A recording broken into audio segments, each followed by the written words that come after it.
Good morning, everybody. So, I have heard Genesis 22 used in a way where they tell women to shut down what they've built. They are to walk away from their income and sacrifice their livelihood as a test of faith. And that's not what this passage is saying.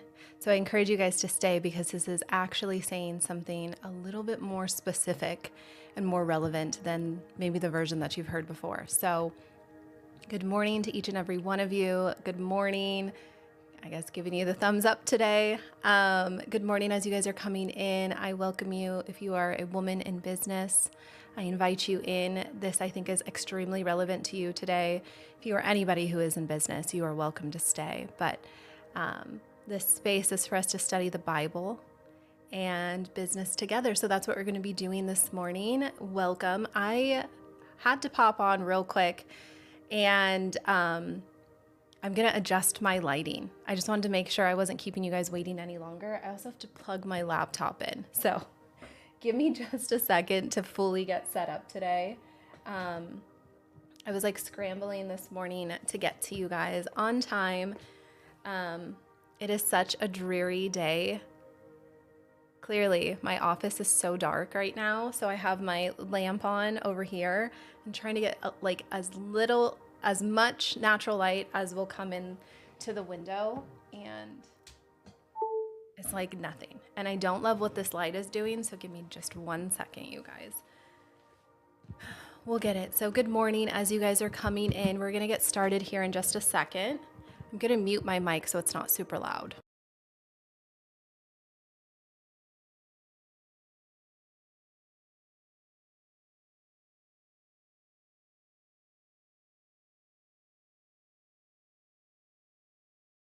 That's like a tiny bit better. I don't know that I love it. It looks kind of foggy, but it's fine.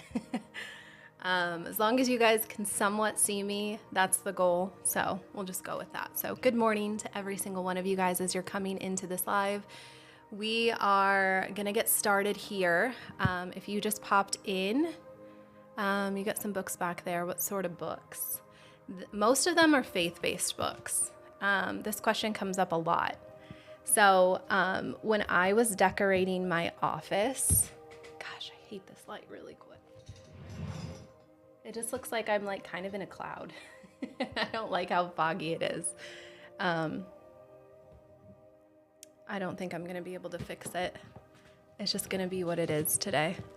So I get this question very often, and it is one that I love answering. I look heavenly. I do. I also have like a candle over here today. So it's all the feels in my office today. So anyway, a lot of them are faith-based books. When I was decorating my office, it was one where I wanted to thrift so many books. And so like 90% of the books in my office, I'll show you guys just because we have a little time. So my bookshelf goes all the way up here. I have some books over there, but I wanted, as I'm like building my library, I wanted to make sure like the main ones were covered. And then I have a little bit over here, but for sure some here, and then it goes all the way down to the bottom. But most of them are thrifted. Got them for like $1, some of them for free because you'd get them for like half off, but they're such good quality books, like big dictionary type books, world books, and then faith-based ones. There's so many at thrift stores. And so that's my favorite place to get them because they're in good condition. And then I just take off the covers so you can see the binding of them. I didn't get a haircut. My hair is actually longer. I got a haircut maybe like a month and a half ago, and it was too short. But maybe since the last time you saw me, I don't know how long it's been since you've been on this live, there was a point where my hair was really long. Well, my hair's been longer, like down past here, but it was longer than this, like longer than I like to keep it. And so it was like here, and it was very overdue. So depending on when the last time you were on my live, yes and no. So good morning to every single one of you. It is one of my favorite kind of days. I know it's dreary and yucky outside my window, but I get to be cozy and warm and just have all the feels in my office today. And I'm really excited for what we're going to be covering in Genesis Does the music sound okay? Can you guys even hear the music? I just want to make sure of that. You guys seem fine so far, but it's a little bit far away from my mic today, and I just want to, okay, it's soothing. Thank you, Auntie. All right, so you guys are coming in. Have I heard about the third temple starting to be built? You know, somebody said that on the live yesterday too. I haven't. Other than that, that's the only time I heard about it. Can you give us more details? I haven't heard about it. So, good morning to all of you guys that are coming in. We are going to get started in Genesis 22, and I'm looking forward to it. I think it is really relevant to so many of us, and even the things that I've seen some of you commenting on this live about business. So that's where we are. Yes, Tammy, thank you for putting that in the comments. We are in Genesis 22. And so it is one where I have heard Genesis 22 be used in some spaces when we're equating it to faith in business as kind of like a push to tell women to shut down what they built, to walk away from their income, to sacrifice their livelihood as more of a test of faith. I don't believe that's what this passage is saying. So I encourage you guys to stay. I think what it's actually saying is something that is more specific and more relevant than that version that we've heard. Well, some of us have heard. Some of us haven't even heard it in that context, and we just relate it to the sacrifice that Abraham made. So if you haven't ever heard it in this way related to business, I hope that it opens up your eyes to something different. So good morning as you guys come in. If you are new here, there's something that I like to do for all my new members, not members, so used to being in like coach language, for all my new listeners, for all of you that are joining this live for the first time, is what I should say. As my gift to you guys, I have a thank you. And if you've been on these lives previously and you haven't received that gift, you totally can. But if you are new here, can you please put in the comments, I'm new? You can put an emoji, and I'll DM you that gift. Or you can send me your email. Essentially what it is it's a guide. It's 40 questions. And it is something where when you're facing really tough decisions, whether it's in business, it's in motherhood or parenting, if you're not a mom, whether it is with your faith, whether it's just you and your identity, sometimes these questions can help when you're facing something that's tough. And so if you guys want that, please comment. I will send it to you in the DMs. I will say, please make sure that you check it. I will have it sent to you by the end of the day today. I go and manually send it out. If you want it faster, you guys can use the link that's in my bio. And there's a tab that says quiet, I think it says quiet questions. It's the first one on my link tree. So you guys can either go there, you can DM me your email address, or I'll just send it to you for those of you that comment in here. But that's my gift to you as my thank you guys for being here in this space. It's support. I love it. It means the world to me. And so, yeah, I encourage you guys to stay, especially if you are new here. Good morning, Jason. I feel like I haven't seen you in a minute. Maybe I just haven't seen you. Maybe you've been silent in the comments, but good morning. Good morning to every single one of you.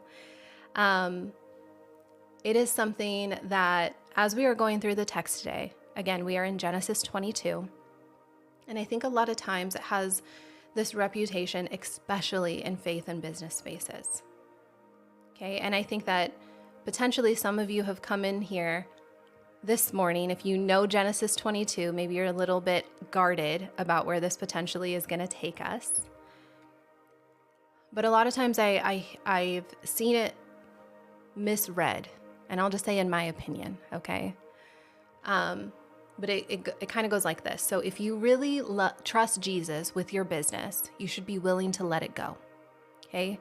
And I feel like that sounds right for some people on the surface, but it gets applied in a way that tells women, men, whomever, to just stop, to stop selling, to pull back from the revenue, and then to treat their income like it's this thing that's standing between them and the full surrender.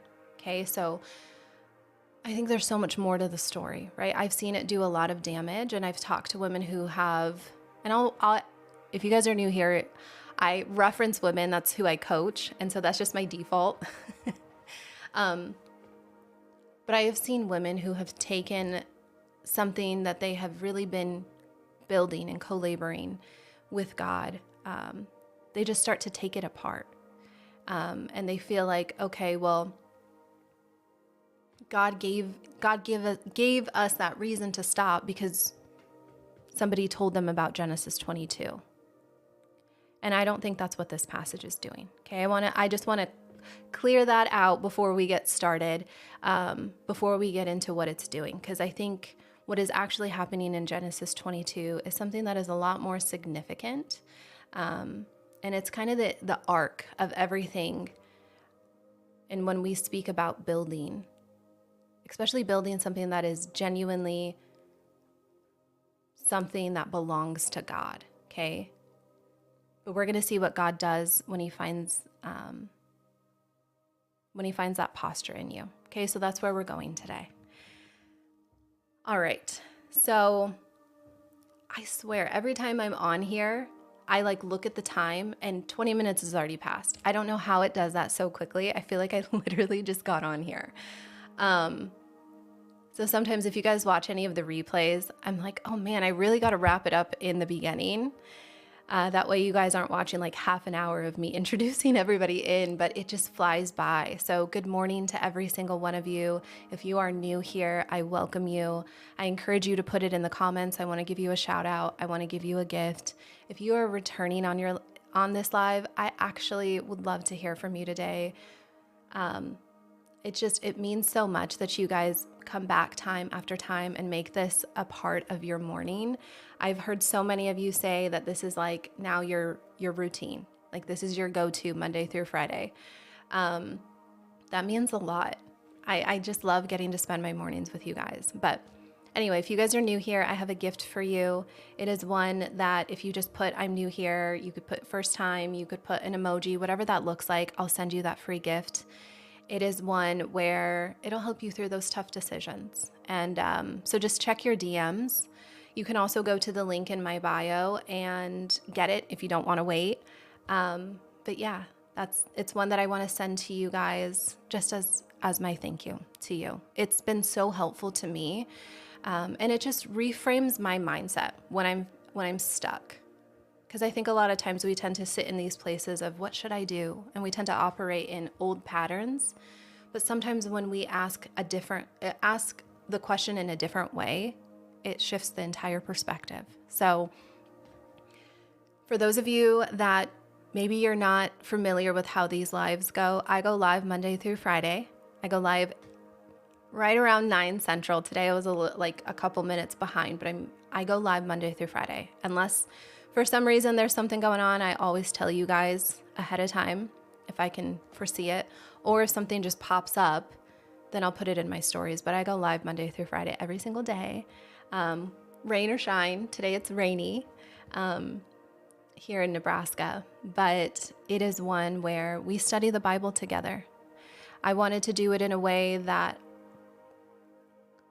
puts the perspective in, of course, applying the Bible to our lives, to our everyday, right? But I have seen the Bible not incorporated as much as I would like in the business space.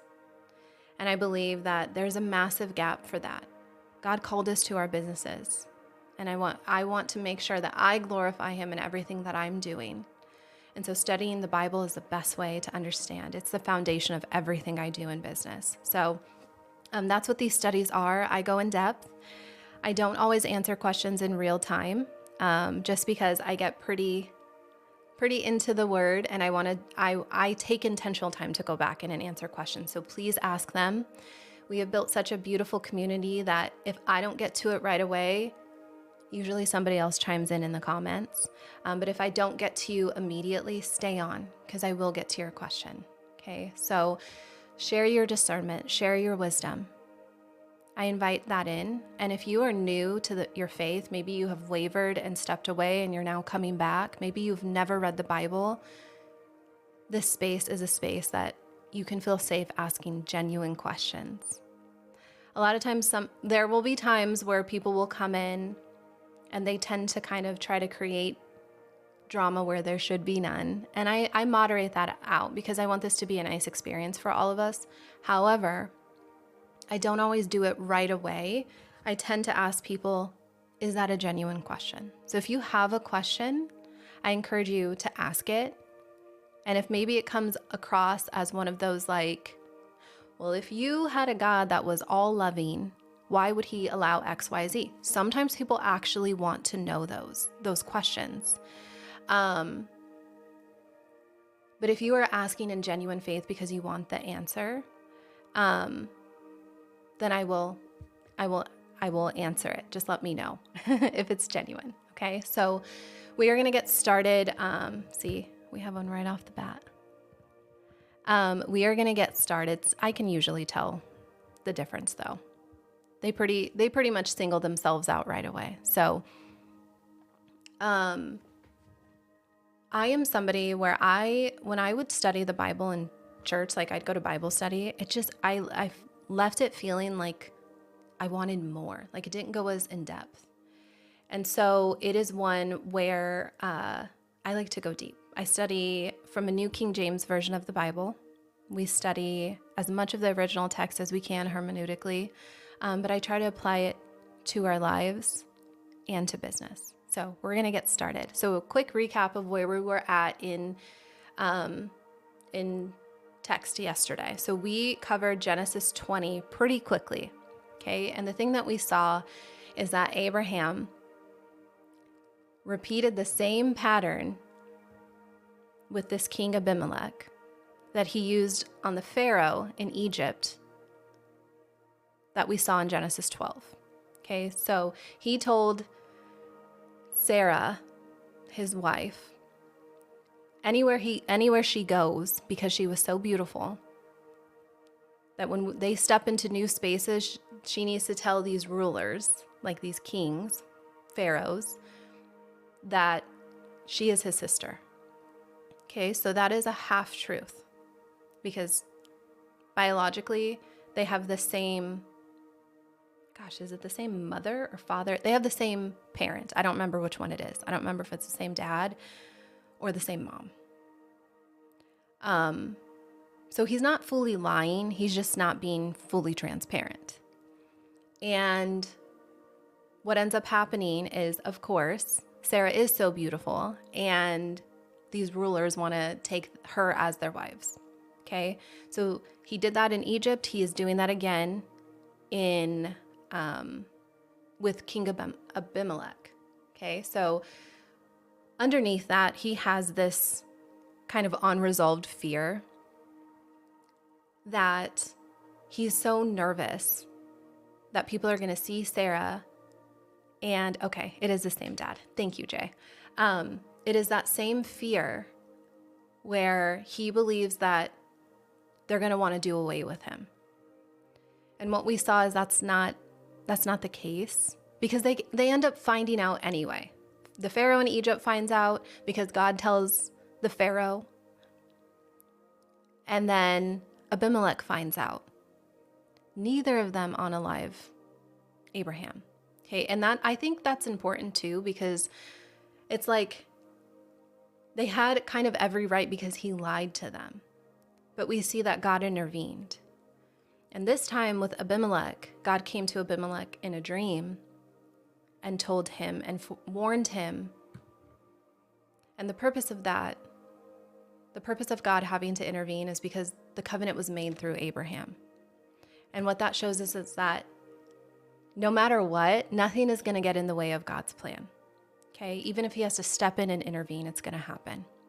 And he can already he already knows what's going to happen. He's already accounted for all the times that we're going to mess up, that we are going to stumble, where we're going to operate in fear, where we're going to not have full surrender and trust in the Lord.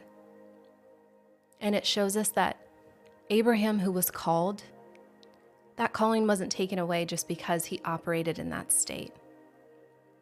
And I think that it was so intentionally left in scripture because we have this man who is receiving one of the most significant promises in all of scripture, right? He has this huge calling on his life. He's going to be the father of many nations, right? He's going to have so many children, right? To where God says, look up at the stars, right? Look up at the sky and count the stars.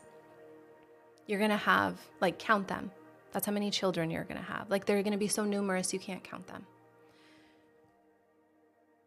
There's so much that God is showing us in this moment that just because we mess up, just because we run ahead, it doesn't disqualify us, right? He already accounted for those things. He already has a plan in place. Okay, so we saw that. He was operating in that same state of fear. He and Sarah, almost to a T, continued the same patterns in Genesis 20 as what they did in Genesis 12, and then later on. And so I think the thing that it's showing us is that when you have this unresolved fear, like Abraham did, because clearly it's not resolved, he's continuing it into this next phase, it doesn't just stay in that original context, right? Like it wasn't a one-time thing. When you're operating in that much fear and it causes you to have to lie and to do all of these things, and it travels with you, okay? It's showing us that it's going to continue on with the same pattern, and it's going to fire up in those moments again, in new environments, until you resolve that fear, until you deal with it. It's going to keep coming up again and again. Okay, so I didn't touch on that yesterday, but I wanted to touch on that today. So that's where we landed with Genesis 20. Then we went on to Genesis 21. That's where we ended yesterday. And we see that Abraham's son Isaac is born. And he's born at the appointed time, right? At the time that God already had always planned for him to be born. It was never on Sarah's timeline. It was never on Abraham's timeline. God always had a plan. We just couldn't see exactly when. And we saw that Sarah and Abraham operated in fear again in previous texts when they tried to rush the promise and get Hagar, the Egyptian servant, given to Abraham after he was thrown out of Egypt by the Pharaoh for lying to him, right? He lied about his wife Sarah, and the Pharaoh found out, but he still left with the wealth. He left with servants, he left with livestock, with silver, all of these things, right? He was still blessed in that. And so in this time, we saw so much, right? They went ahead. Sarah told Abraham to get his servant pregnant. He does. So much happens. Lee, you are not late. We are just getting into the recap, so you are good. So years and years go by that Abraham and Sarah are still sitting in this place where the promise hasn't come to be yet. They're operating in their own timeline, and it feels to them that they've been waiting for so long. I think they kind of lost sight or kind of felt discouraged that the promise was ever even going to happen. And then God comes to them. He comes to them. He's talking to Abraham. And it's one where he renames him from Abram to Abraham, and then Sarah, from Sarai to Sarah. Okay, he gives them new names. And he tells them now is the time that the promise is going to, you're kind of stepping into the promise more fully. And so God is telling Abraham the plans. Sarah is over here in her tent, overhearing everything, right? She's hearing God speak to Abraham in the flesh, right? The Father comes as in a group of 3 men.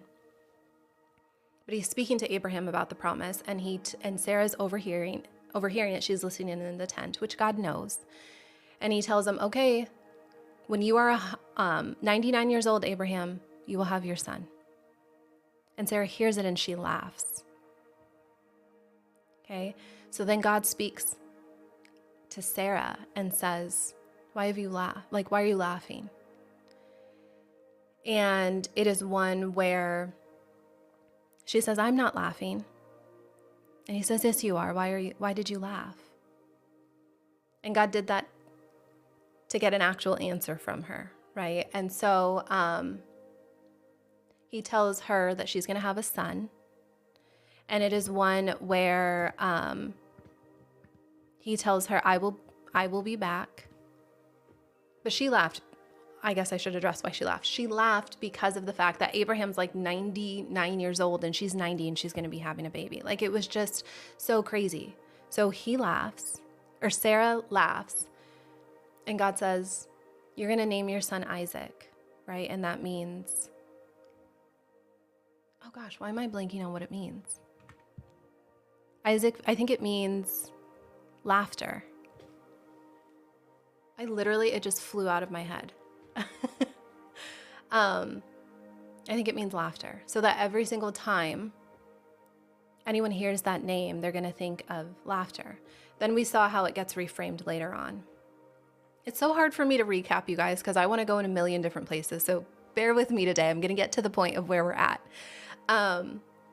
So this is where she is. She's 90 and 99. Like, Sarah's 90, Abraham's 99. They're going to be having a baby. And when she laughs, God looks at her and says, why did you laugh? She says, it's because I'm like so old, right? And I'm going to be having a baby. And God says, do you not think that I can do the impossible? Right? Like, that's me oversimplifying it. But he's telling her, nothing's too impossible for me. Don't you believe that? And so there was always an appointed time. Okay?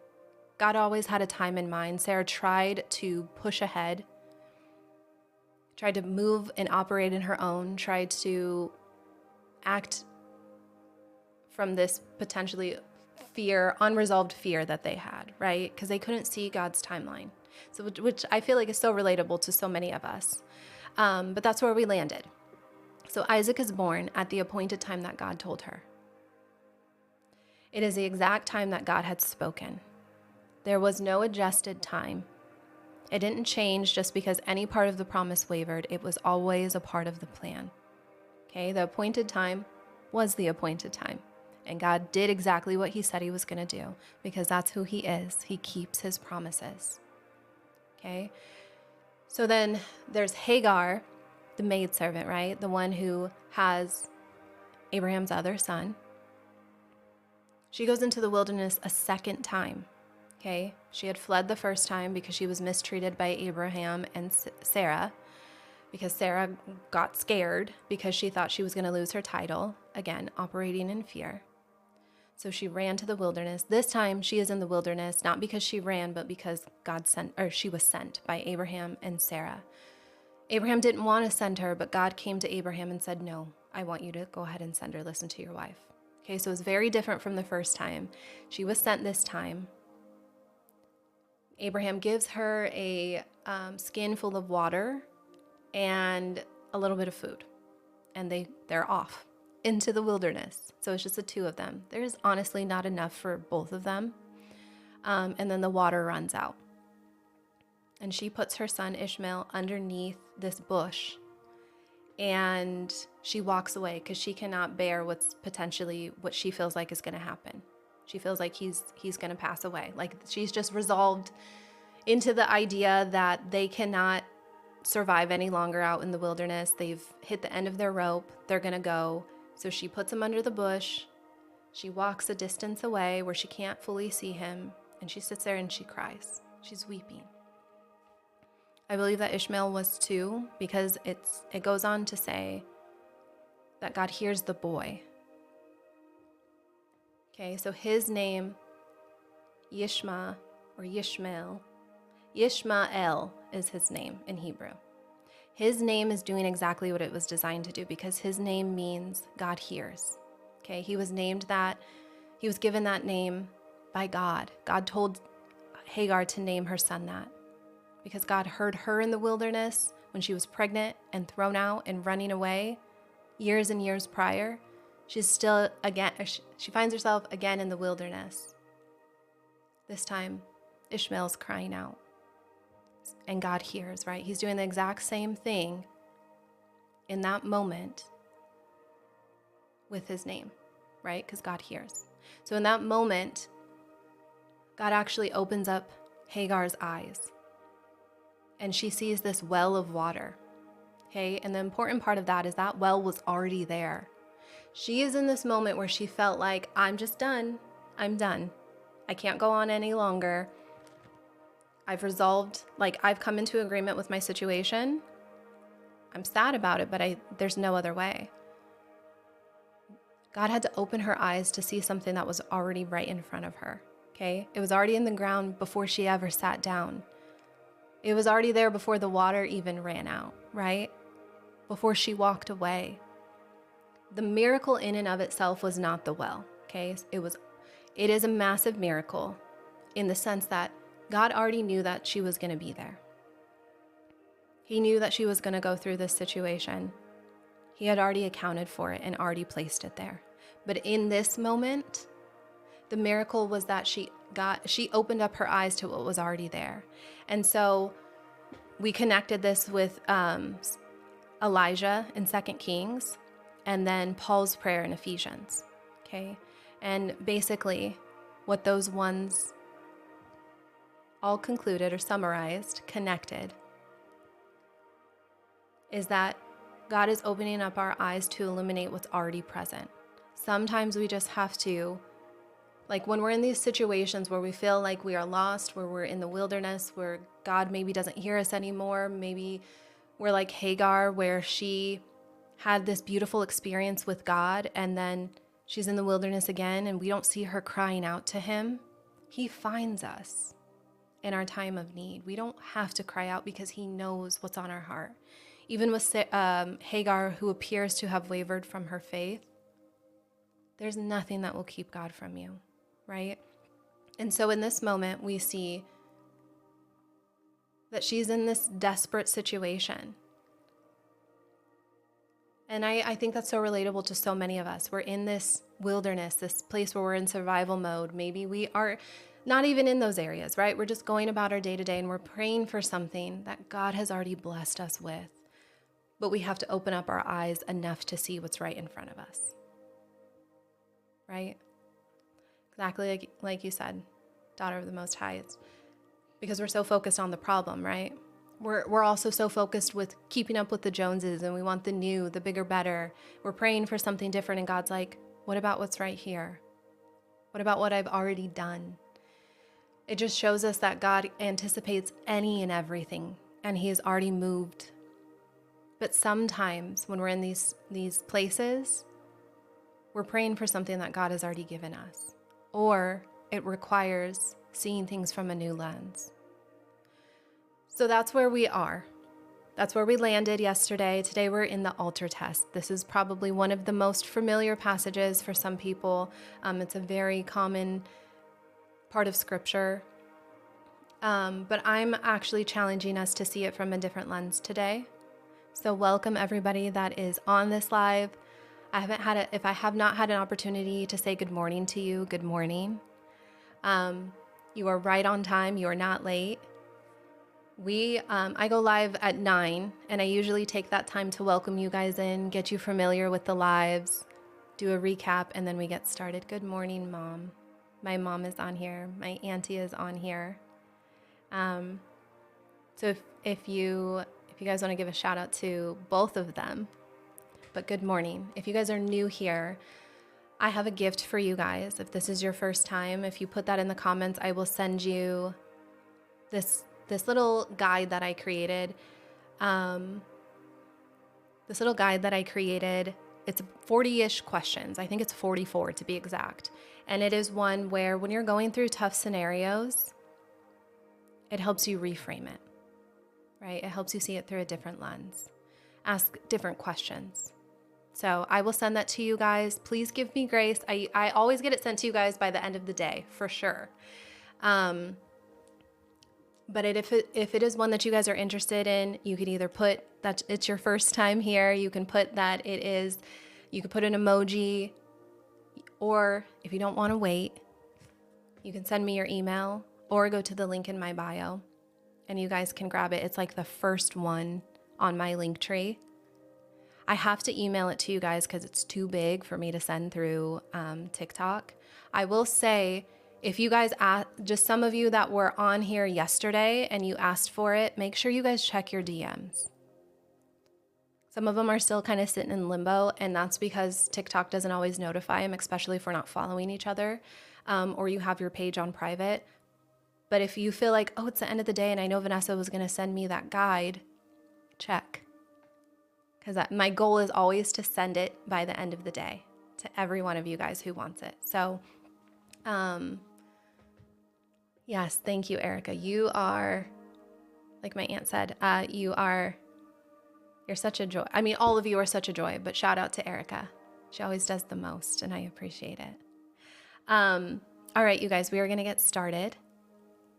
So, yeah, I'm reading your comment. You love this because many say they followed God and made $1 million the next day. You know, if he wants to, I guess he will, but that's not the normal scenario. Anyways, okay, so here's where we're at. We're in Genesis 22, right? Genesis 22. All right, so we have Abraham and his faith. It's Abraham's faith being confirmed, okay? It says, now it came to pass after these things that God tested Abraham and said to him, Abraham. And he said, here I am. Then he said, take now your son, your only son Isaac, whom you love, and go to the land of Moriah, and offer him there as a burnt offering on one of the mountains of which I shall tell you. So Abraham rose quickly in the morning and saddled his donkey and took 2 of his young men with him, and Isaac his son. And he split the wood for the burnt offering and rose and went to the place of which God had told him. Then on the 3rd day, Abraham lifted his eyes and saw the place afar off. And Abraham said to his young men, stay here with the donkey, the lad, and I will go yonder and worship, and we will come back to you. So Abraham took the wood of the burnt offering and laid it on Isaac his son. And he took the fire in his hand and the knife, and 2 of them went together. But Isaac spoke to Abraham his father and said, my father. And he said, here I am, my son. Then he said, look, the fire and the wood, but where is the lamb for a burnt offering? And they came into the place of which God had told him, and Abraham built an altar there and placed the wood in order. And he bound Isaac his son and laid him on the altar upon the wood. And Abraham stretched out his hand and took the knife to slay his son. But the angel of the Lord called to him from heaven and said, Abraham, Abraham. So he said, here I am. And he said, don't lay your hand on the lad or do anything to him. For now I know that you fear God, since you have not withheld your only son from me. Then Abraham lifted his eyes and looked. There behind him was a ram caught in the thicket by its thorns. So Abraham went and took the ram and offered it up for a burnt offering instead of his son. And Abraham called the name of the place, the Lord will provide. As it is said to this day, in the mount of the Lord it shall be provided. Then the angel of the Lord called to Abraham a second time out of heaven and said, by myself I have sworn, says the Lord, because you have done this thing and have not withheld your son, your only son. Blessing, I will bless you, and multiply, I will multiply your descendants, as the stars of the heaven, and as the sand which is in the seashore. And your descendants shall possess the gates of their enemies, and your seed and all the nations of the earth shall be blessed, because you have obeyed my voice. So Abraham returned to his young man, and they rose, and they went together to Beersheba. And Abraham dwelt in Beersheba. Okay, so I'm going to pause right there. As I was reading this, there were so many things that my mind thought of, and I want to make sure that I don't forget them. So if I do, will you guys, I want to go in order though, because sometimes I get excited about things and then my mind goes in like 20 different places and I forget it. So there's 2 things, if I forget, will you guys remind me of? 1, I see a connection with the burnt, with the offering. To me, that's like a connection between the covenant that God made with Abraham originally. So I see that. So if I forget, Tell me covenant, okay, you guys? Please be my memory today. And second, I see also a connection with idolatry, okay? So those two things, I want to make sure I cover, at least. Okay, so I'm going to pause there. So what we see happening in the first verse is, I also love how Abraham responds to everybody in the same way. Here I am. I just find that interesting. I don't know if there's a connection, but I do see that. I think that's funny. That's how he responds. So here in this moment, in verse 1, we see that it came to pass after these things that God tested Abraham and said to him, Abraham. I see that because it calls him with an exclamation point. And I just think of like me with my boys. I'll be like, Zane. And he's like upstairs or something like that. His usual response is what? Right? Like I just think of a parent being like calling them by their name loudly and then them responding like, what's up? That's kind of like what I see this interaction being. Okay. So then he says, here I am. Then he says, take now your son, your only son, Isaac. I find that interesting because that is not his only son. My son's name is Zane. It's spelled Zane. I considered spelling it that way, but we decided to go the opposite. I just liked the name. Anyway, it is one where that's not his only son. So I find that to be, thank you, Erica. I find it to be very interesting in this moment. Okay. So in the original text, when it talks about testing Abraham, right? It says God tested Abraham and said to him, Abraham. In the original text, this means to test, to prove, to put something to the proof, like to prove something, okay?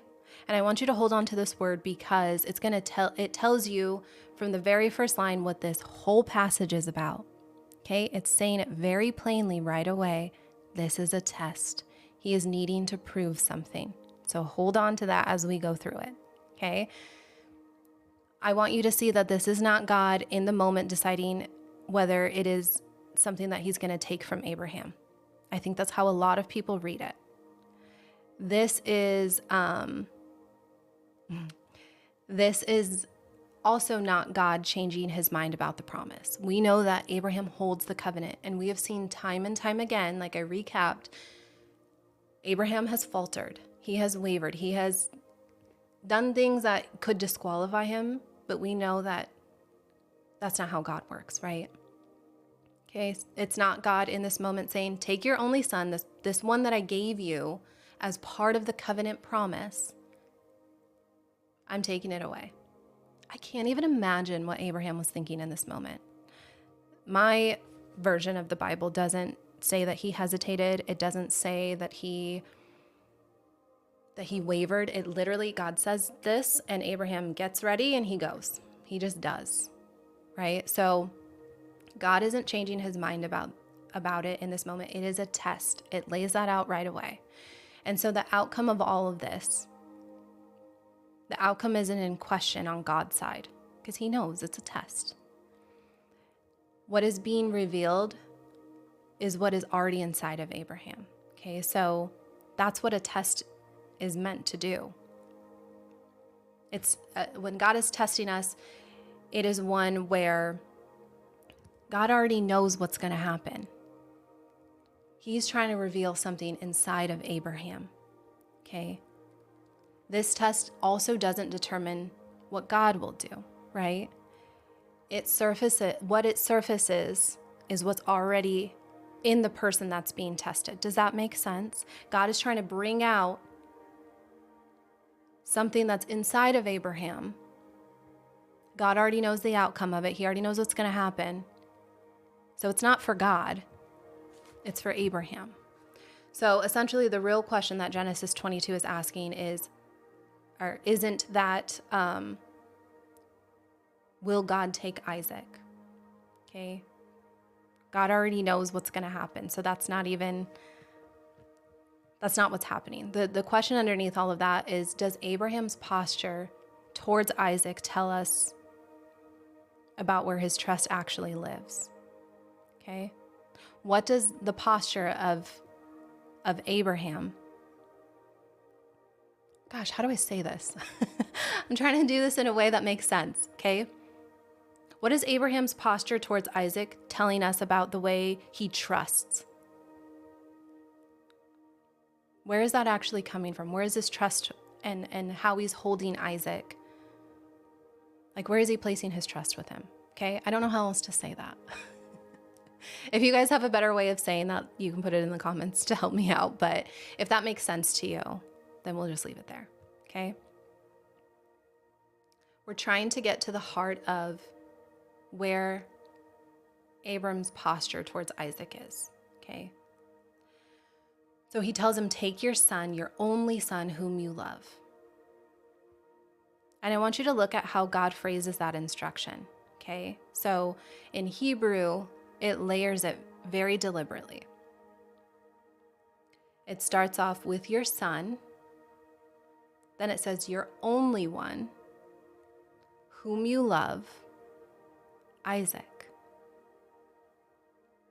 So there's 4 different deciphers in that before you even get to the name. Okay, each one I feel like is tightening it up a little bit more. Not just a son, your only one, the one that you love, Isaac. The reason that God is doing that is because he's telling exactly what it's going to cost before he gives an instruction to him. God is not softening it for him. He's saying, I want you to take this one whom you love, your only son. And he's not pretending that this is a small ask. He fully is stating the weight of it, but he names it first. He puts it into full perspective of what's happening. Okay? Here is why this is the ultimate test for him. It's not one that is just emotional, but it's also theological. Yes. Every one of you are accurate. He is foreshadowing the sacrifice with Jesus. But in this moment, there's also a lot happening. So Isaac is not just Abraham's son. Okay? Isaac is this mechanism. Isaac is the person. He is part of this. He is this massive piece to which every single promise that God has made runs through. Okay, so the covenant God walked alone in Genesis 15, when God said he put Abraham to sleep, and then he did the covenant, right? That's the one in 15. That runs through Isaac. Then there is this part where he says you're going to have uncountable descendants. Every star in the sky, every nation to be blessed, all of it runs through this one person. Okay, so then now God is asking Abraham to release the very thing that the entire promise depends on. Like, there's so much weight in that, right? That is the central piece of the covenant. It's not this irreplaceable thing, okay? So the thing that you look at and you think, if this is gone, then none of everything else that is to be makes sense. How is this going to happen? Okay, so that's where we're at. Does that make sense to you guys, where we're at? Because I want us to be clear on this part of it before we move on. And I'll wait just a second in the comments. And I just want to pause here because I want to welcome. I saw some of you guys are coming in to this live, and I welcome you. I invite you to stay. We are in Genesis 21. I'm going to get a drink. Yesterday, when I was doing my live, my voice was just like all over the place. So give me just a second. It's probably because I'm just not hydrated enough. When you talk for like 2 hours straight, I guess that's just what happens. So that's where we're at. We're in Genesis 22. Okay. Good morning.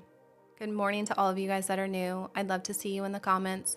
I'll just do this plug one more time. For those of you that are new, go ahead and comment in here. I want to see who you guys are. I have a gift for you. It's 40 questions to help you through tough decisions, and I will send it to you in the DMs. So make sure you guys check your DMs. You can write, I'm new. You can put an emoji. You could say you want the questions, whatever that looks like. I can usually tell who wants it, and I send it to every single one of you manually. So give me grace, because there's no like automation I can put on it. But I want to make sure I get that to you guys. That's my gift to you for being on this live and supporting me. And I just email it to you. But if you guys don't want to wait, you can go to the link in my bio, and it's like the first option on my link tree. And you guys can enter it in there. But it is there are 40 questions. It's not pertaining to this Bible study. It's 40 questions when you're facing tough decisions. So it's relevant for your faith, for your parenting, for who you are as a person. Like, it encompasses so many areas of life. And it just helps you to reframe your thoughts sometimes when you're facing decisions where I want to be in line with what God said. Yvonne, I know I sent it to you. Can you do me a favor though? Sometimes if you have your account set to private, it does this like little notification where it has like a circle and an exclamation point. It might have been one where it just didn't go through, but I made sure that I remember your name specifically. Can you check your DMs for me? And if it didn't, can you just email me your email? And I will make sure that it gets to you. It is in my bio also. So if you guys go to the link that's in my bio, it'll pop up. Like TikTok usually has this like thing that says you're leaving TikTok. Go ahead and leave. It's safe. I promise you guys. It's going to take you to my link tree, and you just click on the first one.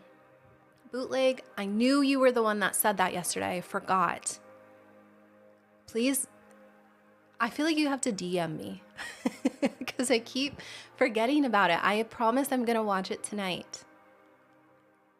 You said it's on Amazon Prime. Have any of you guys watched The Women of the Bible? Bootleg is so generous and keeps telling me about it, and I keep forgetting. If any of you guys have not watched it, I encourage you to watch it. Bootleg keeps shouting it out, and I'm so curious on it, and I really want to. It's on Fox. Yeah, I'm going to watch it, and then I will give you a recap of what I see. Yeah, YouTube TV. You watch The Chosen. The Chosen is just, we talk about The Chosen all the time on here, and it's so good. So good. Okay, you guys will watch it. It's really good. Okay. I mean, I was already convinced before, but I'm for sure going to watch it. Just give me a moment. Give me a moment because I keep forgetting. But The Chosen is for sure amazing. How many of you guys watch The Chosen? If you guys need shows to watch, there's 2 for you. Because The Chosen is like, honestly, one of my number ones. I have watched it so many times. It's in season 5, so I don't know when 6 is going to come out. Have you guys heard anything about it? Yeah, I felt the spirit strong. I will say when I watched The Chosen, it like gave me this new depth of relationship with Jesus. So good.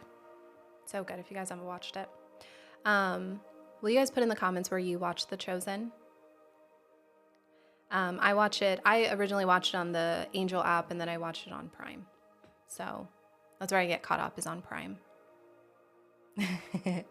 There is a Chosen app.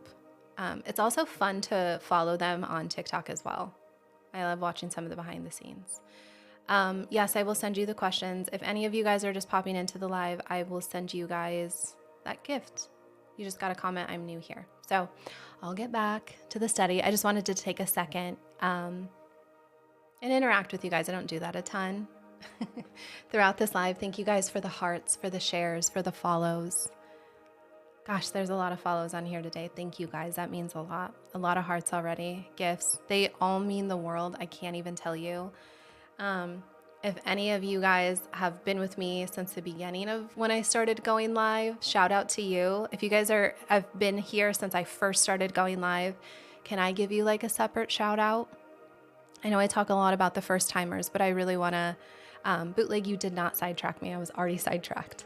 But I do want to shout you guys out because you guys are like the OG ones. I haven't been going live for that long. I've only been going live for 2 months, but that's 2 months. 2 months. Erica, you were one of the first. Bootleg, I'd say you guys were you two were some of the first. But it's so amazing. I don't even know how to express it to you guys. This is me getting like a little choked up.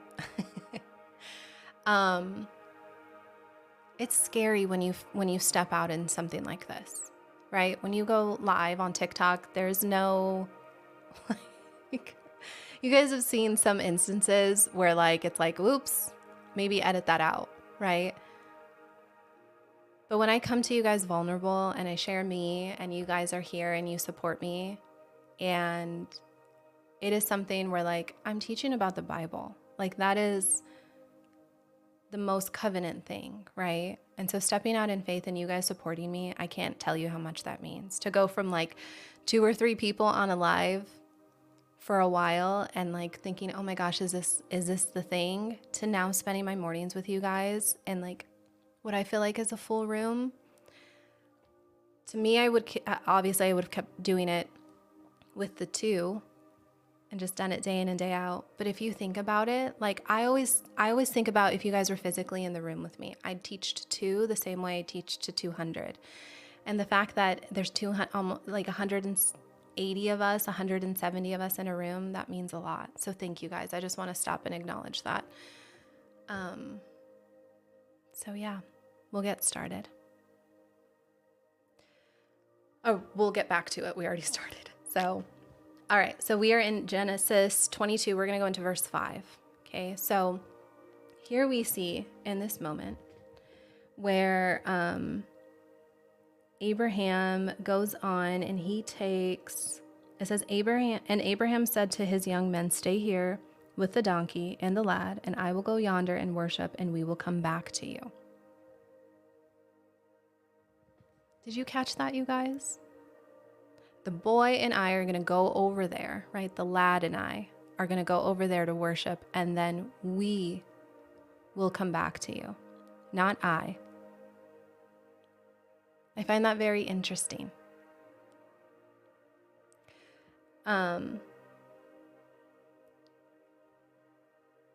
So I think that what Abraham is doing in this moment, he's not performing confidence for the servants.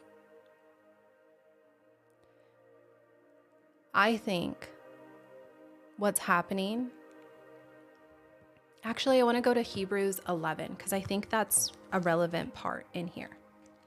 I know I cross-reference, but there's a part in here that I think is very relevant because the writer of Hebrews 11, it talks about this piece with Abraham. So give me 1 second. I'm going to go to Hebrews 11, and if you give me just 1 second, it is Hebrews 7. Yeah. I'll just start at 7. It says, by faith, Noah, being divinely warned of things not yet seen, moved with godly fear, prepared an ark for the saving of his household, by which he condemned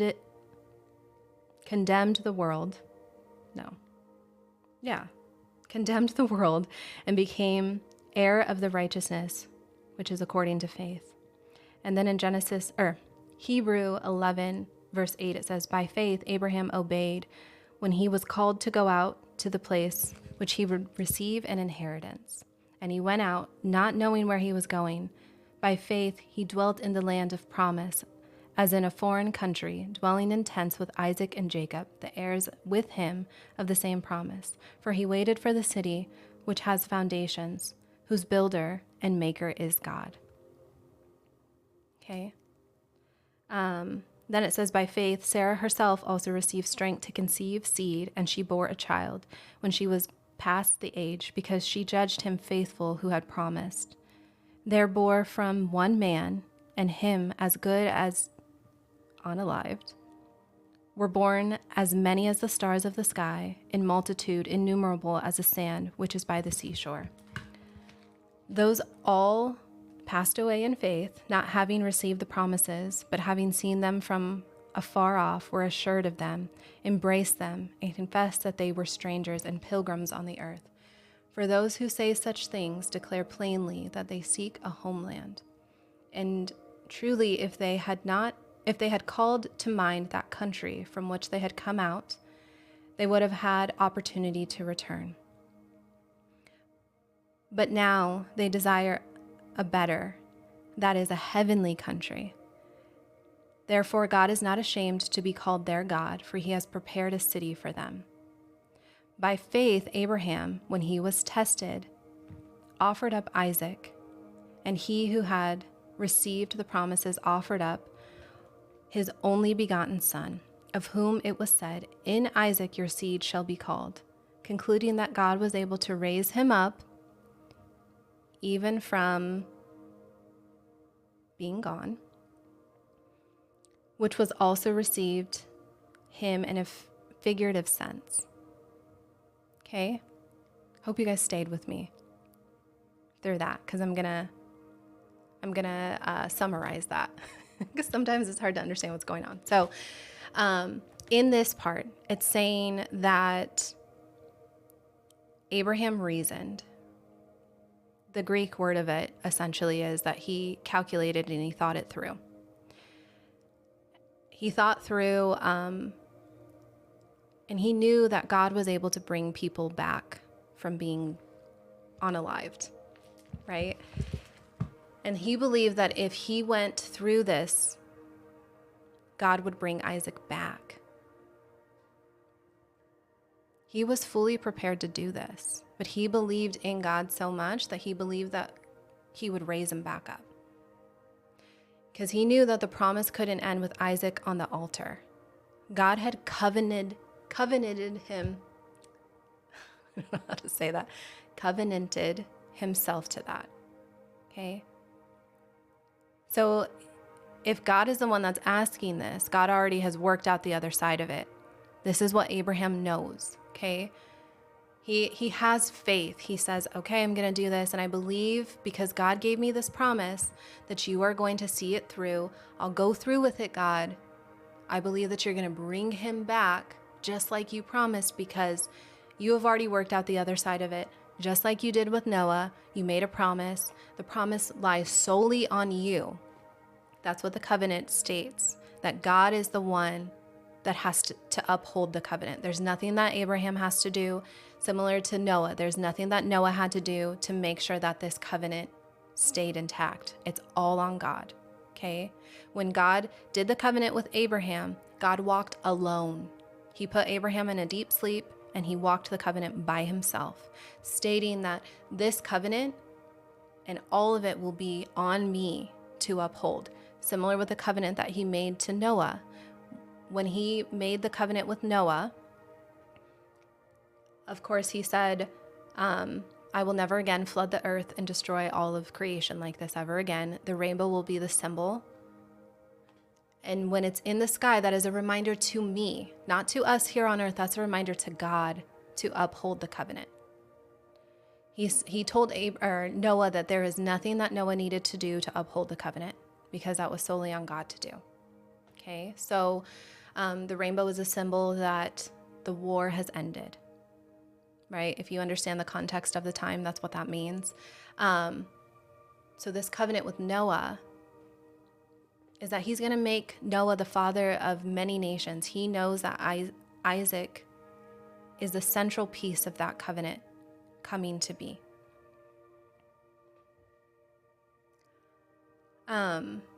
So yes, covenant is a promise, right? A contract, an agreement, like you guys said. It is God saying, I'll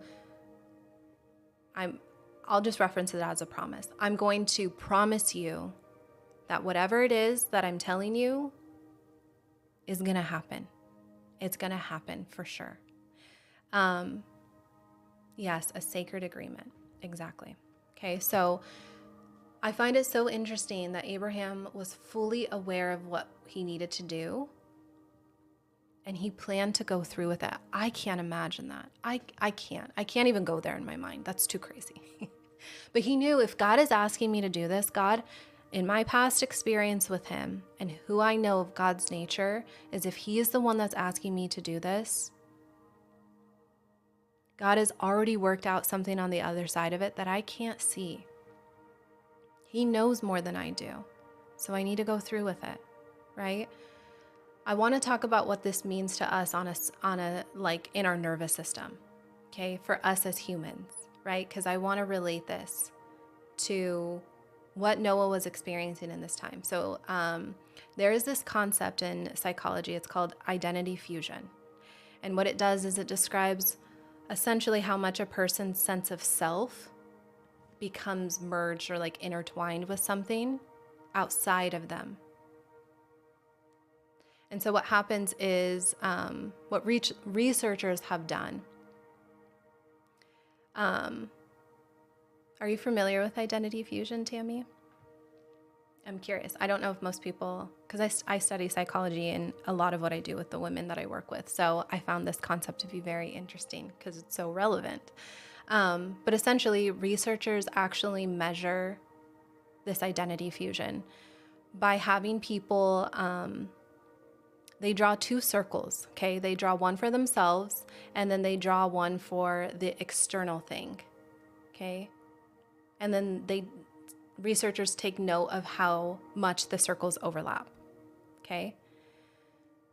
So when that fusion becomes complete, basically when the circles are basically the same circle, there's this threat to the external thing that registers in our nervous system. It registers as a threat to our actual survival for some reason. I don't know why we're like that. Like, that's not being dramatic. Like, we actually think it's a threat to our survival. That's how the amygdala, like the part of our brain, works.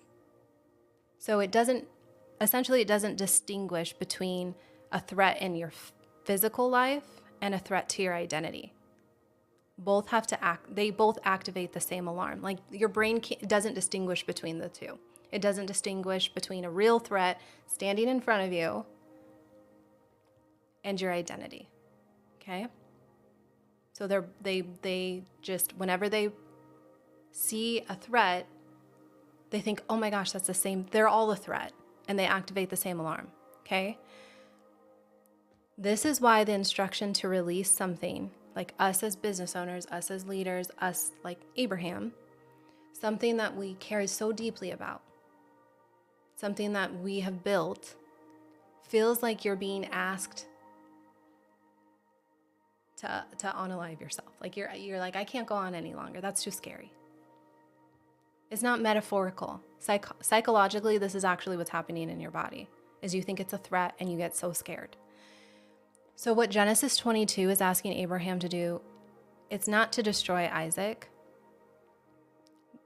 I need you guys to see this, okay? This is why I bring the psychological piece into it, because it's so important. God is wanting him to diffuse his identity from the mechanism, from the central piece of the promise, right? And what that promise runs through.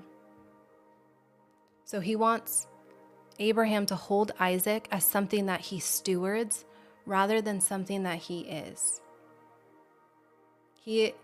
God knows, he created our minds. Okay, this is why I bring the psychology piece into it. It's why I do it with my teachings with the women in my community, because God created us, right? There's scripture and we can understand it, but sometimes we have to understand why we operate in the way that we do for it to hit in the way that it needs to for Genesis. So I'm going to connect it a little bit more for you guys, if this doesn't make sense. Abraham, God has given him this massive calling, right? He said, you're going to be the father of a great nation. Abraham throughout it is questioning, how is this going to happen? My wife Sarah is barren. He's putting like all of his weight into all of who he is into this identity. This identity of saying, I am the covenant holder. How is this going to happen? I've wanted a child for so long. God, you told me that this was going to happen. How many times did he operate in fear because he was scared? He wanted so much for this covenant, this promise to come to be. He gets a son, but he gets a son through Hagar. That's not the son who the promise is going to be through. It's Isaac. God comes down from heaven to speak face to face with Abraham about this covenant, about this promise, about Isaac. Okay? Abraham has wrapped up so much of his identity in this promise, and God is saying, I don't want you to do that anymore. In order for you to strip this away, because you feel like the thing that is the most important to you, the thing that you're not fully surrendering, God has to strip that part of Abraham's identity out and show him where his real identity lies. And it's not through Isaac. Okay, he has to shift his posture. Does that make sense to you guys? Yep. God didn't give us a spirit of fear, but of power, love, and a sound mind. Exactly.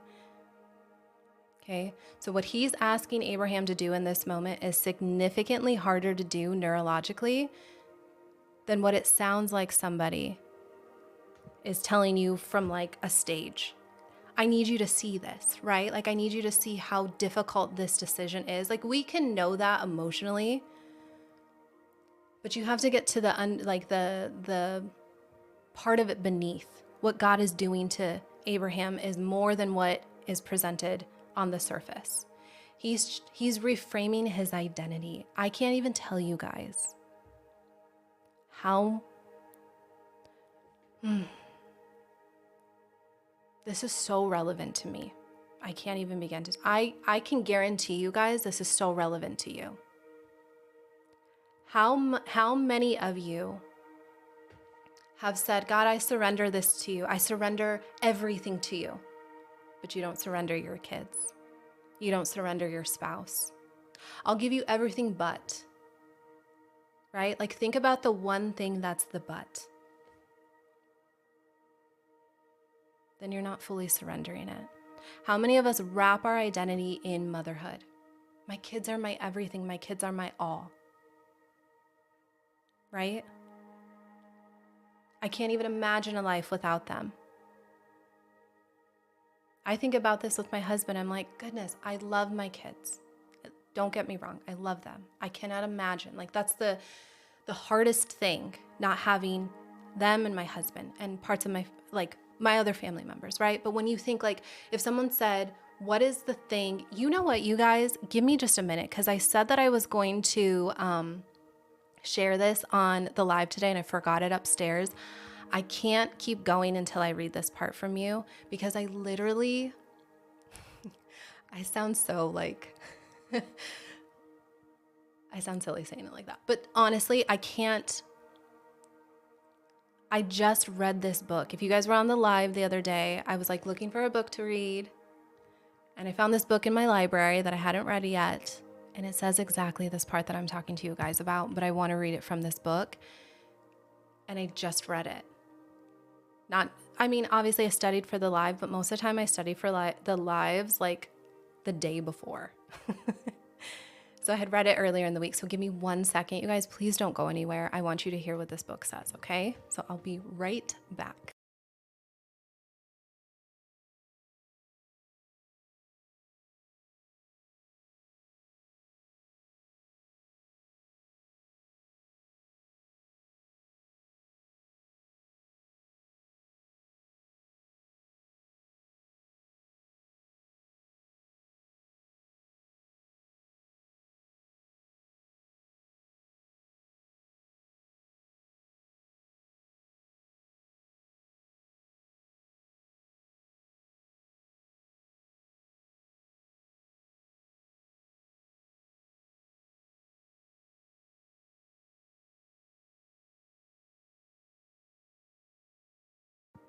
Hi guys.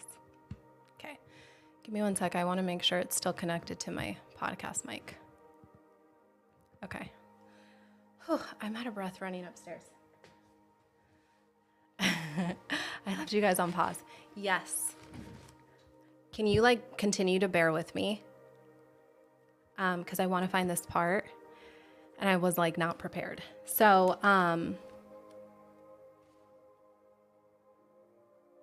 as you guys are waiting for me,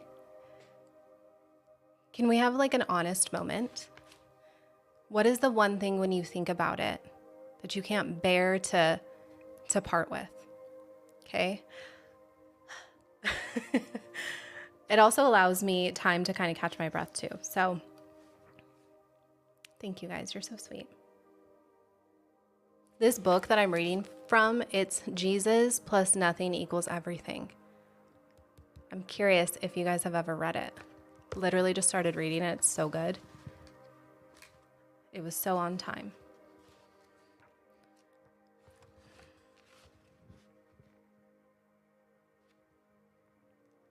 I'm not far, so it shouldn't take long.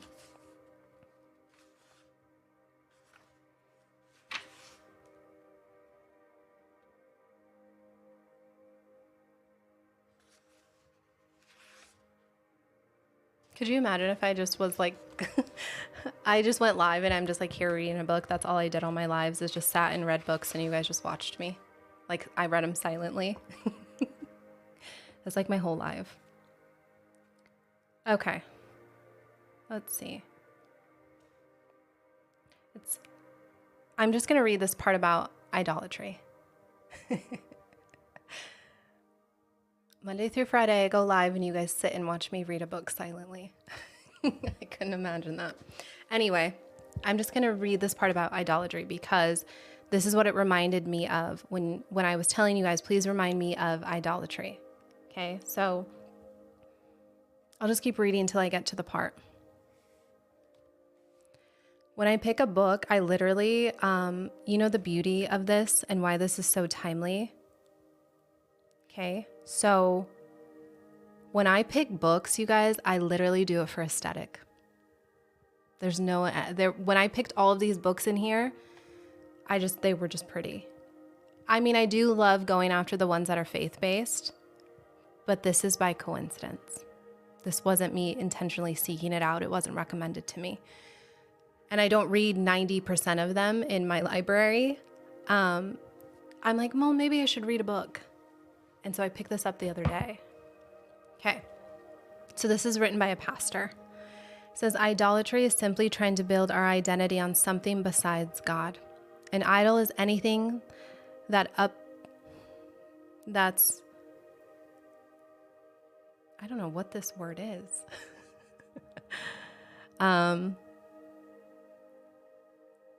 Usurping?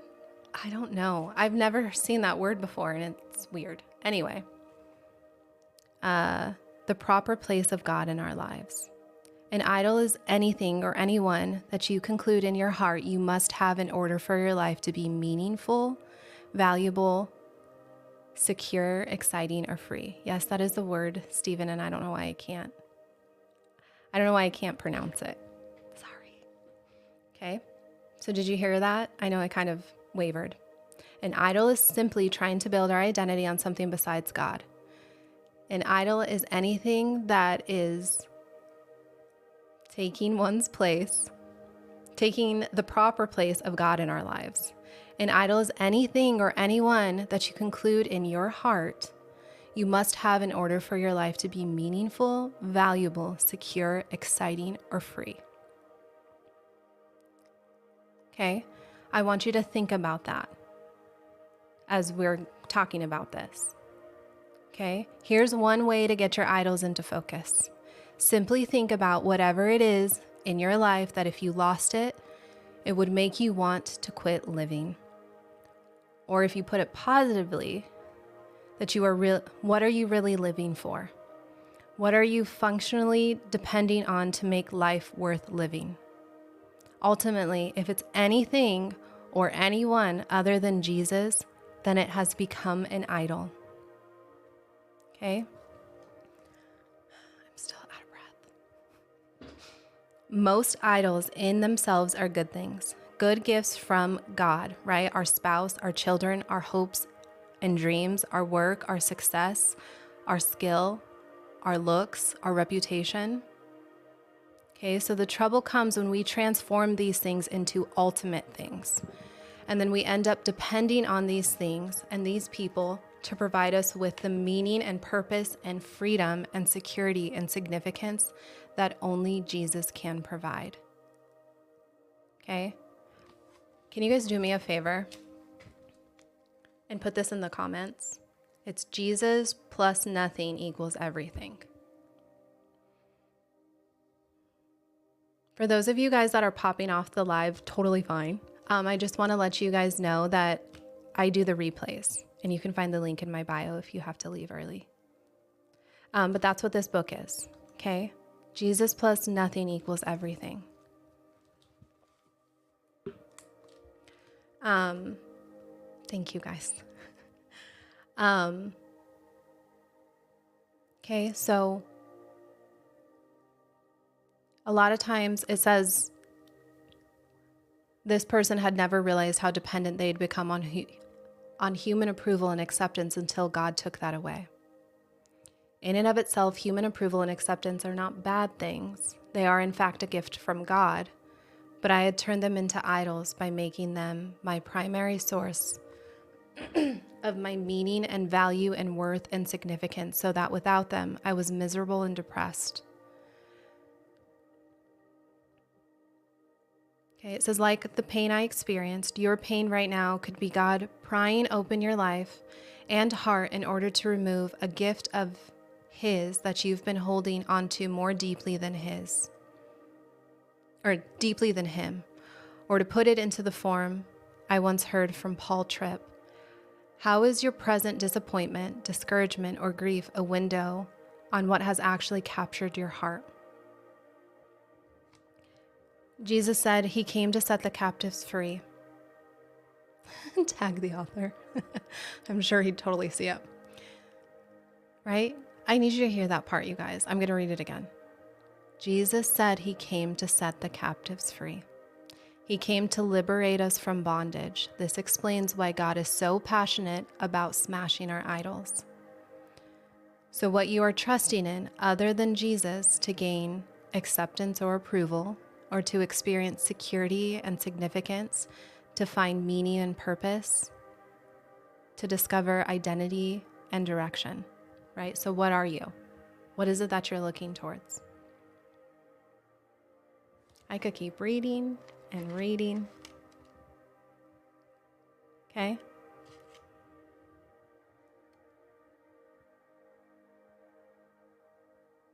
I'll end it with this, okay? So let me ask you once more, as you get quiet and still, deep within you, where is that restlessness, that agitation, that impatience, that anxiety? Why is it there? What is it you're missing, and why are you trying to fill the gap?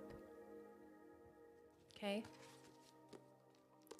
Maybe I'll go live on TikTok. We'll do a study, a book club. I really like that book so far. I'll put his name in the comments really quick because I can't even pronounce his name. We do need a book club for that book. That'd be fun. You know what? That gives me an idea. We should do a book club. Like a Zoom book club. Okay. Mom, I will give you this book when I'm... I should give it to you first because you'll finish it before me. My mom reads books like so fast. And she's always like, hey, did you read that book I gave you? And I'm like, no, I haven't even started it. So I should give it to you first. And then you give it back to me. That way you're not waiting on me a century. That is that book, and I had to read it to you guys because this is so relevant to what's happening with Abraham. Okay? Abraham is in this moment where Isaac is his idol in his life. Without Isaac, think about it. He waited so long for Isaac. And now God is saying, you need to give him up. And Isaac is willing to do it. But think about what's happening to him psychologically, that God is not asking him to do away with it. He's asking him to change the posture, right? Asking him to change who he thinks is actually the meaning, like the source of what gives him meaning. Did that help any of you guys? When I read that, I was like, oh my goodness, there's so many people that I'm making idols that I'm not intending to. The thing that I have learned when it comes to identity, first of all, that is one of the first things that God reframes is our identity. It is so, I can't even tell you. If I do my best to try to share my story, so I have it like on my podcast, I have it on like this offer I have, the Kingdom Mandate. So I'm not going to go in depth with it if you guys want to hear it, but that is the first thing that God did with me, is reframed my identity, because the place that I was operating in, it was all over the place. Okay, so we have, I know I'm really bad about going into the comments. I should do that.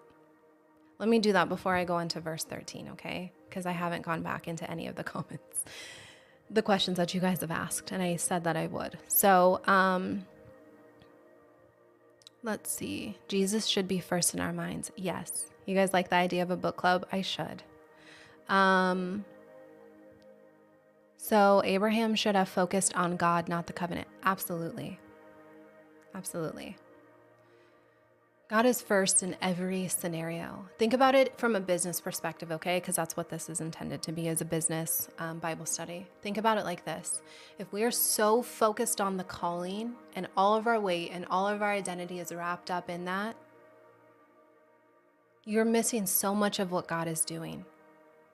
And then you tend to operate just like Abraham did, right? We operate in a state of fear. We rush the calling. We go in our own timelines. We start striving for man's approval. We need validation. All of these things start to take place in a way that God never intended, when we just keep our sights set on him. Because all of these things are things of the world, and they're going to pass. The calling that I have on my life, as appreciative as I am of it, it's going to pass. And I guarantee you guys, as much of a legacy as I want to place, people aren't going to remember me in that way. When I pass, it's me and God, right? And hopefully everybody in heaven that I love, right? But ultimately it's God and I. Why would I not have everything focused on him? So how do you practically surrender things to God? I wish I had a beautiful answer for you, but I'll just say from my experience, and I'd love for you guys to chime in how you've surrendered. Put God first, right? You have to put him first. And then I've prayed and I've said, God, anything that is not of you, please take it away. Any desire that's there, anything that I'm doing that does not honor you, God, that is not, make me more of what you need me to be so that you can shine through. And then God has highlighted so many things. There's so many things, and they feel so subtle because so many of them are of the world, and we've just come into agreement with it. I could list so many things. But he will. God will show you what needs to be surrendered, and you just do. It's not that simple, but you work on it day in and day out, and you say, I surrender this to you. And then here's what I do with the women in my community, because a lot of it is psychological, exactly like what we talked about with Abraham. A lot of it's psychological.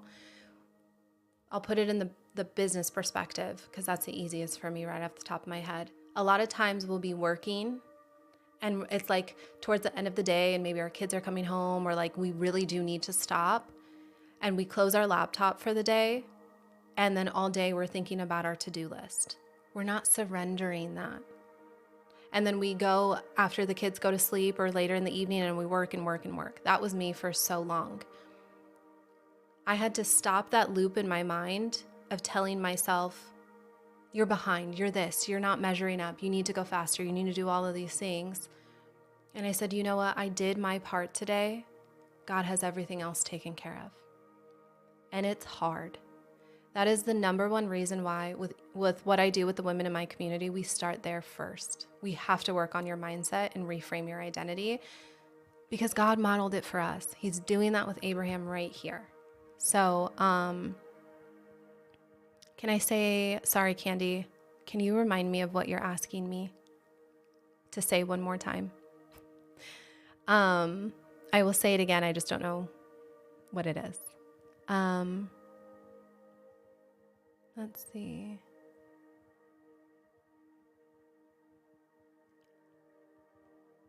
Okay. I'll continue. We're probably going to be on the live for over 2 hours. About surrendering. The whole thing. To sum it up, what I said, in terms of surrendering, I pray to God and I say, Father, make me more of what you need me to be. Drink some water. I will need to drink some water if we're going to be on for a while. Make me more of what you need me to be. Father, take away anything that is not of you. And I just surrender it to you. Like, genuinely surrender it. Don't pick it back up. That's a lot of times what we do is we say, I surrender this part of parenting and I want to be better and I want to be a great mom and not yell at my kids or feel guilt or all of these things. And then those thoughts play in our mind that we're not good enough and all of that. Like, we're picking it back up. Don't do that. It's not easy, but it's like, how do we get to this point where we have that full trust in God and say, I have done my part, Father. I trust that you're going to take care of it. Welcome to all of you guys that are new here. I'll just recap this one more time. You said, I remember the example you used when you were too focused on your calling. Yeah, I was too focused on that. Are you talking about when I said, sorry, I know it's hard for you to explain it when you don't know. The example that I used is, well, I said two separate things. I talked about God and my focus being solely on Him. And then I said that, like a lot of times I'll be working. Like the old me would be like, I just don't have enough hours in the day. I need to work. And then I need to get done working. And I close my laptop and then I'm not present with my boys because I'm replaying my to-do list in my mind. And then I'm like, okay, they're asleep now. I need to work and work and work. I had to get to the point where I said, I've done enough. I've done all that I can do today. And then I say, the rest is yours, God. Like I know that you will take care of it. I will tell you guys in business, 99.9% of things can wait till tomorrow. Okay. So if you guys are new here, I want to thank you for being on this live, especially if you're just coming in. If you are new here, I have a gift for you. It's 40 questions to ask yourself when you're facing tough decisions, to kind of reframe your mindset, to get in line with God. It's not 100%, it's not relevant 100% to this Bible study today. It's just 40 questions when you're facing any decisions. So if it's something that you guys are interested in, I'll DM it to you. You just have to pop in the comments, like interested, or I'm new here, or just an emoji, and I'll DM it to you.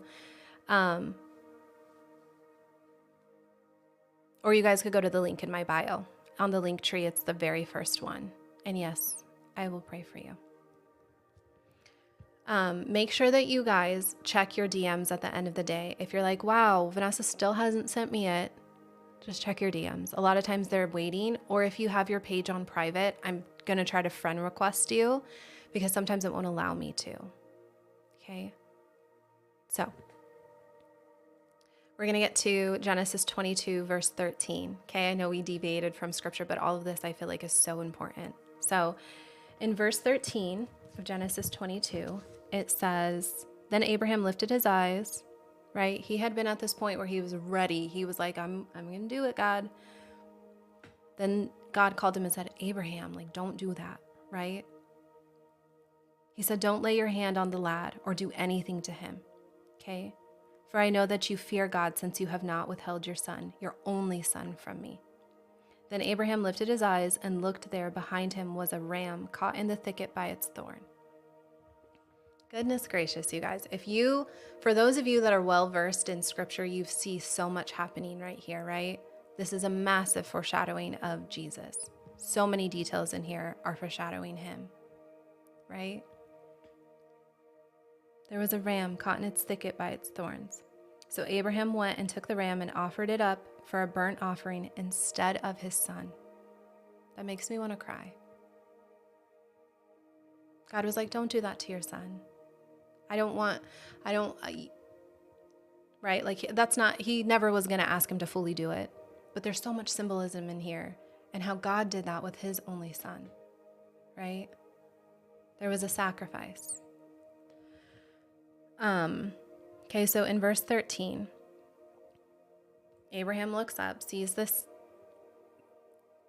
ram in the thicket. It's already caught by its horns, okay? Do you see that part? It was already there. It was already in position, but he didn't see it on his way up. And then he sees it in the moment that his hand is extended with the knife, and then he fully releases. Like the full release of it is what makes the provision visible, not before, okay? So this reminds me of the story that we just spoke about Hagar, right? It's right in front of her face. It was there the whole time. God already had accounted for it. The provision was already there. He didn't see it, just like Hagar didn't see it. So that shows us that God never intended for him to do anything. But he couldn't see it. Like Abraham didn't see it on his way up, but it was there. It was stuck. There's one specific piece of it too that I want to call out because I want this to be so relevant to us as business owners that I want you to take in your process of building something. So the provision that God has prepared for you, what he's asked you to release, is already in the landscape. It's already there. It's already there waiting for us. But in this moment, right? Like he's already made a plan. But you don't see it before you open up your hand like Abraham, right? You see it when you open up your hand. Does that make sense? When you surrender, when you release. So Abraham didn't get to see the ram while he's still deciding whether or not he was trusting of God. He saw it when the trust was finished.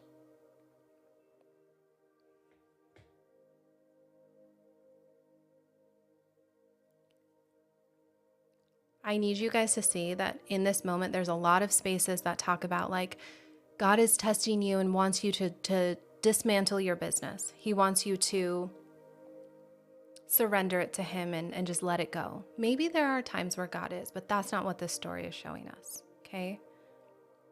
This is not about destroying what you've built. It is about the posture of our hands and how we put them around it, okay? We could have our hands open and we could have them closed and we could be holding the exact same thing. The question is whether what we're holding is being held as something that belongs to God and is stewarded by us, or has it quietly become the thing that your whole identity is centered on? Are we fully surrendering our business to God, or has it become a part of who we are? That's what God is testing, right? That's the posture that the test is looking at. For us, for Abraham, so often we put all of our identity and we wrap it up in our business. It's so easy to do. Our identity is fully in our children. Our identity is fully in marriage. Our identity is fully as a single individual or as a widow. God is saying, I need you to see what I'm doing. And if your identity is so wrapped up in this, you're not surrendering it. You are making that your idol. You are putting it before me. And the beautiful part of what God does in these situations is he knows that the person that he's calling you to be is not going to be able to sustain the weight of the calling if you're operating in this mindset. Okay? Clearly, look at what happened with Abraham. He had this unresolved fear, and his identity was so wrapped up in this calling of this promise, he moved before God. He operated in his own timeline. He acted in fear. God said, I just need you to surrender this. This piece is the physical representation of the promise. Are you willing to do that? I need you to see that while he's important, your eyes need to be set on me. Okay? So when we look at, Galatians does talk about that. Be rid of selfish ambitions. When we look at verse 14, it says, and Abraham called the name of the place, the Lord will provide. Okay? He calls it Jehovah Jireh. The Lord will see, or the Lord will provide. So the root of that is to see or to look or to perceive, to provide for. That root meaning of it is the same as what we saw in Genesis 16 with El Roi. That is that same God who saw Hagar in the wilderness. That God is the same God that provided for Abraham with the ram in the mountain. Okay? That God is operating in the same character. He is the God that provides. He sees us and he moves with intention, and he provides for us before we even know that we have something that we need. Okay, so the seeing and the providing, they're not two separate actions. They're one. That's just God's nature. And so then he places this name, the Lord will provide, gets a geographical place. Okay, it's on a mountain. And it says, on the mountain of the Lord, it will be provided. It's in that same way that, how do I say this name? I remember I sometimes before I do these studies, I go and I try to figure out how to pronounce it, and then I do the study and I forget. It's Bir Laharoi. Okay, so that's marked. That place is the same place that God saw Hagar. Okay, that's where he found her. So Jehovah Jireh marks this one. Okay. So what it's saying in this moment is what happens here is embedded in the name of the place, so that every single person that comes after is going to hear of the testimony just by saying where they're at. Okay, those names have significance. So this mount is Jehovah Jireh. It says, the Lord will provide, is what it says in my text, but that's what Jehovah Jireh is, right? It's God's name, so that anytime anybody comes to this mount, they're going to know God provides. Okay, so I want to come back to where we started this morning, because I think that this is where it needs to be said plainly as we've kind of gone through the whole text. Okay, so Genesis 22 is not asking you dismantle everything that you've built. Now, if you're new to my studies, built means something different for anybody on this live. I coach faith-driven female entrepreneurs, so build to me and build in my life sometimes means business. But I have more than one thing that I'm building, right? I have more than one calling. I have my children, so potentially building a legacy. I have my marriage. I'm working to build that strong. One time in the middle of the night, early on, when I was building Eden and Empire, I was awoken, and some of you guys have heard me talk about it. It was like 3 a.m. And I woke up and I heard, build it strong and they will come. And I was like, oh, okay. And for a while, I thought that it was just business. It applied to every single area of my life. And so I believe that's exactly what's happening in this moment, right? When you're building something that belongs to God, are you building it as if it's being held of something that belongs to Him and we're stewarding it? Like our business, our family, our marriage, all of those things belong to Him, right? He is ruler over all. Are we acting in that way? And our job is to just steward it, to be the best mothers, best fathers, best entrepreneurs, best leaders, whatever that looks like for you, right? Or has it become the thing that if we don't have it, none of the rest of our life makes sense, right? Has our business become Isaac? Not in the sense that we have to sacrifice it, but in the sense that it's where we get our sense of security, our identity, the sense that God's promises are even real, right? Has all of that kind of come into our minds so quietly, so sneaky as it does, right? Has it come into our mind so quietly that we've become dependent on our business as something that has to stay intact and growing and is moving and working? And if it doesn't, then who are we? If I don't have my children, who am I? If I'm not married, who am I? You're a child of God, right? Always. The things of the world will pass. We will always be children of God. Even if we don't, even though some of us don't want to be. That is our entire identity. Because if with Him it doesn't waver, right? We can count on Him in every single scenario. So when you're looking at it from that perspective, with this part in Genesis, think of it as God gave Abraham a test. God already knew he would pass. That's not why He gave it to him. God does it because this is how I think of it, okay? I have people in my family, namely my sister. My sister is the first one that comes to mind. So if any of you guys that are on here know her, she is one where she'll ask advice from so many people, right? About a decision that she has. And we'll advise her one way and we'll say, do this, do that. This is my experience. We've gotten to a point where we have to just ask her questions.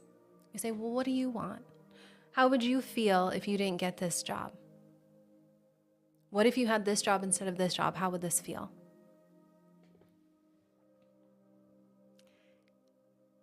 It's gotten to the point where with her, first of all, we have to make it be where she has to experience it. Because no amount of what I tell her, show her, is going to resonate with her until she experiences it on her own. You guys potentially all have one of those people. Auntie and I think you know who I'm talking about. But I love that God always starts with the question. He's not gathering information. He's doing it so we understand it because He knows how our minds work, right? So when He's calling to Abraham with this test, it is one where he already knew the outcome. It wasn't for him, it was for Abraham. He never intended for Abraham to give up the thing that He had given him. I believe the same thing happens for us. And if God is asking you to step away from something, know that He has something better in mind that is going to be times 10, right? He's going to bless you tenfold. He has plans for you to prosper. He has good in mind. Okay, so I will see you later, bootleg. I want to connect the thread. I don't even know how long we're going to go live for, you guys. I just want to get through this. I'll probably just finish these two and then recap it. So I wanted to connect in Romans 8 and then James. So we have Romans 8. It is, good morning, sweet cheeks. That's a cute, that's an interesting name. Love that. Karina, good morning. I'm glad that you found us today. We have Romans 8, verse 32, and it says, who shall bring a charge against God's elect? It is God who justifies. Wait, I just read the wrong one. This is about God's everlasting love. Okay, so it says, he who did not spare His own Son, but delivered Him up for all of us, how shall he not with him also freely give us all things? Okay. So when I look in the Greek version of this, right, in the original text, the word means to give, to grant freely. Okay. The God who gave the ultimate thing doesn't turn around and say, I'm going to now withhold it and give you lesser.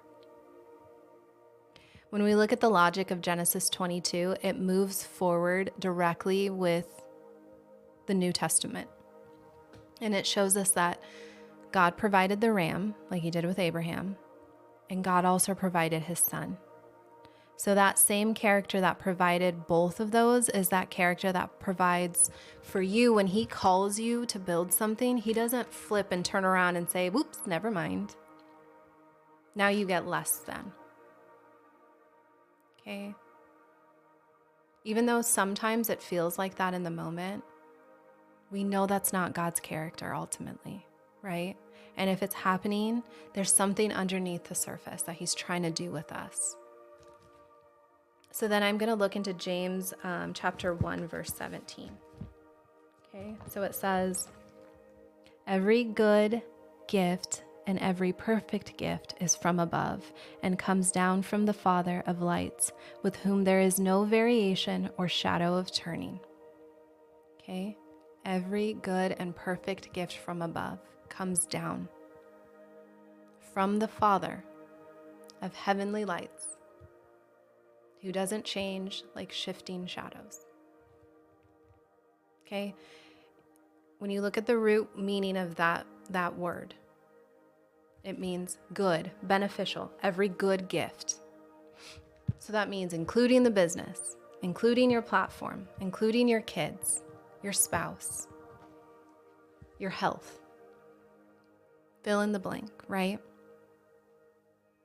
Include that, right? It came from God, which means it was always his to give, his to steward. And our hands that are around it are hands that need to steward it, not owner hands. And we have to steward it with hands that are open hands, right? All right, you guys.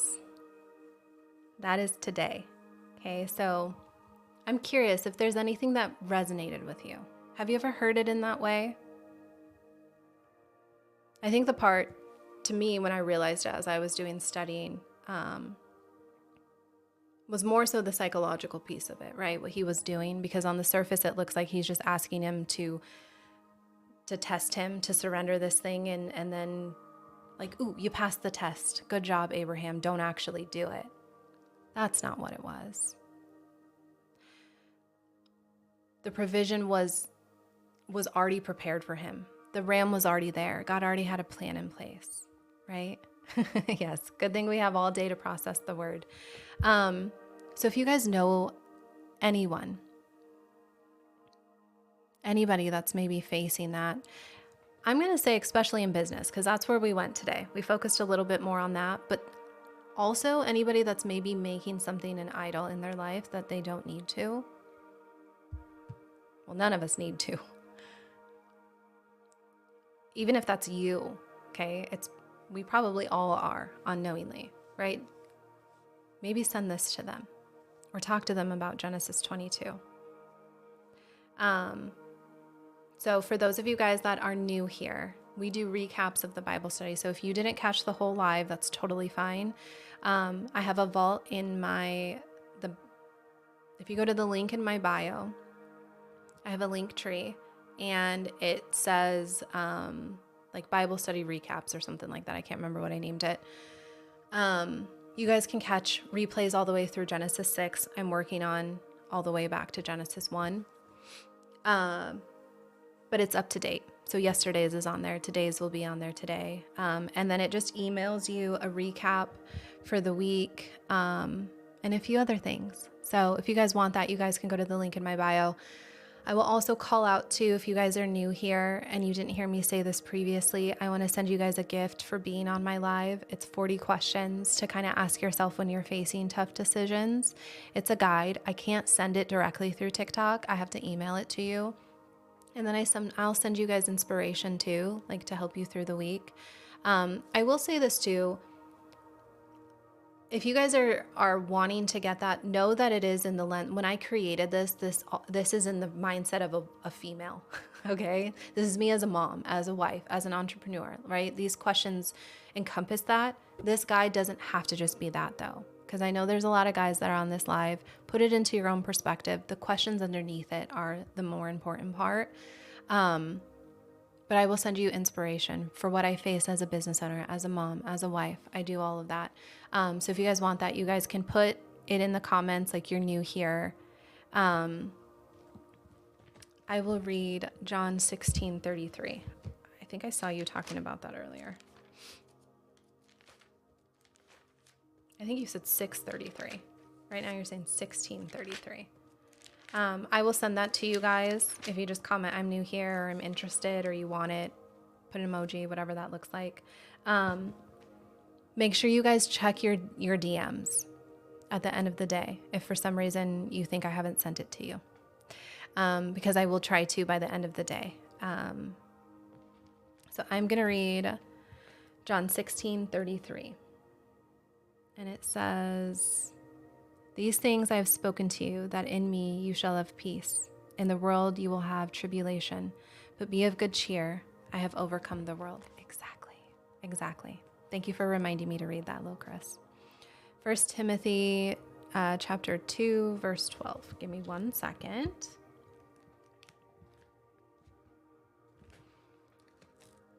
Sometimes I get hesitant to read Timothy, so give me 1 minute, because I don't have it memorized, but I know the theme of Timothy.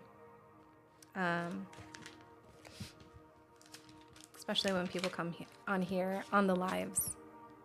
Yes, thank you, Erica. You guys can get the guide faster if you go to the link in my bio. It's like the first one. Thank you.